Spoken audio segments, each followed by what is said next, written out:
नमस्कार. मी चित्रपट निर्माता, लेखक, गीतकार, दिग्दर्शक, हरिभक्त परायण दिनेश श्याम विष्णुपंत येडे.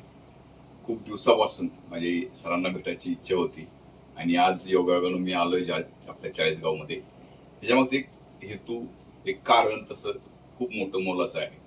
कारण आपला हा फौजी चित्रपट जे बघितल्यावरती आपल्याला कळतं की आपण जगतोय कुणासाठी किंवा आपण जगतोय कुणाच्यामुळं. त्या माझ्या फौजी बांधवांचं महत्व या फौजी चित्रपटाच्या माध्यमातून सगळ्या जगाला सांगण्याचा मी प्रयत्न छोटासा केलेला आहे. तो 15 मेला कदाचित आपला हा सिनेमा रिलीज होणार आहे किंवा आसपास मागे पुढे होईल, कारण मोठे सिनेमे आले त्याच्या हिशोबानं तो रिलीज होतोय. परंतु फौजी मी लिहिला तेव्हा कदाचित मला येता आलं नाही. पण आता मी एखाद्या फौजीच्या घरात गेल्यावरती मी सगळ्यांना दाखवतो, प्लीज सगळ्यांनी बघा, या दरवाजापासून बघा. हे थोडस आपण फौजी गेला आल्यावर फक्त फौजी नाहीयेत, तर त्याचं सामाजिक कार्य जर बघायला गेलो तर किती मोठं महान कार्य आहे. आणि त्यांनी जे जे काही क्षण आपल्यासाठी किंवा रात्रीचे दिवस करून जे भोगले ते क्षण इथं आल्यावरती सगळं डोळ्यासमोर उभं राहिलं. कसे ते म्हणजे आपल्या हिमालय असेल, जंगल असेल, कसे त्यांनी सुरक्षा दिली. आज आपण बघायला गेलो तर हे खूप काहीतरी वेगळं एका सैनिकाच्या घरात आल्यावर कसं असलं पाहिजे किंवा ते सांगायची गरज पडत नाही. असं क्षण उभं राहिले क्षणभर माझ्या समोर. चित्रपट बनवताना मी जंगल तयार केलं किंवा मी इथे सीमा रस्ता तयार केली, स्पोर्ट तयार केले, गोळ्या तयार केल्या. पण आता इथं बघितल्यावर एक अंगावर असा काटा उभा राहिला की फौजी, एक सैनिक बांधव आपल्यासाठी रात्रीचा दिवस करतो. त्यांचं टचकन डोळे वरून आले की त्यांना जेव्हा सीमेवरती असताना आपल्या घरचे आठवण आलं, फोटोला सुद्धा म्हणजे बघून ते दिवस काढत होते. अशा माझ्या फौजी बांधवाची व्यथा आपल्या फौजी या चित्रपटाच्या माध्यमातून मी आपल्यापर्यंत पोहोचवण्याचा प्रयत्न करतोय.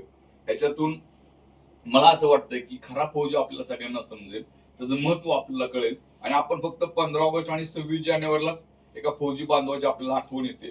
शहीद बांधव जेव्हा आपला होतो तेव्हा त्याची आठवण येते, तेव्हा आपण गाणी लागतो किंवा फिरतो. परंतु त्याची सतत जाणीव मनामध्ये आपल्याला राहावी, हाच हा फौजी बनवण्याचा माझा हेतू आहे. की तो पावलोपावली आपलं स्वतःचं घरदार त्याग करून, ऊन वारा पाऊस असेल, अनेक संकटाच्या अडचणी करून तो आपल्या हिमालय असेल किंवा जीव मुठीत घेऊन आपलं कसं संरक्षण करतो याचं महत्व आपल्या ह्या फौजी चित्रपटातून मी आपल्याला सांगण्याचा छोटासा प्रयत्न केलाय. मी सगळ्या फौजी बांधवांना अजून हीच विनंती करेल की तो चित्रपट पडणं किंवा पैसे कमवणं हा हेतू नाहीये. तो चित्रपटातून फौजी बांधवाचं महत्व लोकांपर्यंत पोहोचणं हा एकमेव हेतू आहे. त्यातील जो माझ्या हिश्याला जो काही फुलाची पाकळी ती सगळी मी लिहून देतो. आता सगळ्यांचे आवाहन करतो, साक्षात्कार स्वतः फौजी आहेत त्यांच्या समोर सांगतो की मला त्यातला एकही रुपया नको. मी सगळा पैसा हा तो माझ्या वीर माता, वीर पिता, वीर बंधू, वीर पत्नी ह्या सगळ्यांना देणार आहे. त्याच्यामुळं आपला हा फौजीची इज्जत राखणं हे आपल्या पहिल्या फौजी बांधवाच्या हातात आहे आणि ती इज्जत राखसाल ह्याची मला खात्री आहे. जेव्हा कधी चित्रपट रिलीज होईल तेव्हा चित्रपटाचे पोस्टर लागलेत का बघा, तुम्हाला हवं असलेलं थिएटर तुम्हाला मिळतंय का बघा. आणि आपल्या मंत्र्यांना किंवा आमदारांना किंवा खासदारांना तो चित्रपट पाहता यावा. आपण त्यांना फुकट तिकीट देऊ, त्यांनी यावं, तो बघावा आणि आपल्या सैनिकाचं गुण गौरव कौतुक करावं आणि त्याच्यातून त्याचा त्याग लक्षात घ्यावा आणि पावलोपावली आठवण त्याला होईल आपल्या ह्या फौजीची. ते सगळ्यांनी करावं. ह्या प्रत्येक फौजी बांधवाचं मला असं वाटतंय, माझं तर कर्तव्य आहे की माझं एक अपूर्ण स्वप्न होतं ते मी फौजी तयार करून पूर्ण केलं. की मी फौजी होता नाही आलं म्हणून फौजीच्या माध्यमातून हा व्यथा लोकांच्या समोर मांडण्याचा प्रयत्न केलाय.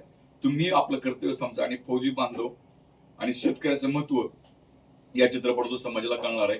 त्याचा जर जागृत प्रसार झाला तर मला असं वाटतंय की आपल्याला 26 जानेवारीला 15 ऑगस्टला फक्त फौजी बांधवाची आठवण होणार नाही, तर पावलोपावली आपण त्यांच्या जीवावरती सुरक्षित आहोत किंवा जगतोय. आता बघतोय आपण इराण अमेरिका यांचं युद्ध चाललंय, तेव्हा लोकांना आपल्या सैनिकांची किंमत कळते की ते नसते. तसे लक्षात ठेवा, हा माझा फौजी बांधव नसता किंवा शेतकरी आनंदाता नसता तर आपण जगलो नसतो. हे लक्षात ठेवा.